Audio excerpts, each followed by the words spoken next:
Hi Kalpana. Hi Jaya. So I've been wanting to ask you actually, most organizations are talking about increasing gender ratios today. What are the Yeah. various ways in which they can do this? Yeah, I think we do see a lot of interest and commitment from organizations in increasing gender ratios, which is actually very heartening because, as you know, the UN has said that if we have to reach our Millennium Goals in 2015, we really need to rope in women into and leverage them into the developmental process. Organizations are doing it in different ways, in three ways primarily. The first one is in recruitment, where they are looking at unconventional methods of bringing in women into the workforce. They are trying to fit in flexibility. They are trying to bring in returning mothers.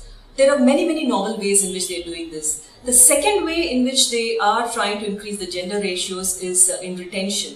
How do I retain women in the workplace? What are the policies? What are the practices that I can bring in that can make women engage with us for longer, that can make them stay in the organizations longer? In fact, we ourselves at Interweave have been retained by many organizations to do research in this space, where we go and talk to high pot women, women who have stayed, women who are leaving, to understand what is making them stay, what is making them leave. So this helps organizations to zero in on what are the ways in which we can retain women. The third way in which organizations are trying to increase the gender ratios and specifically increase their numbers at the top is by focusing on development.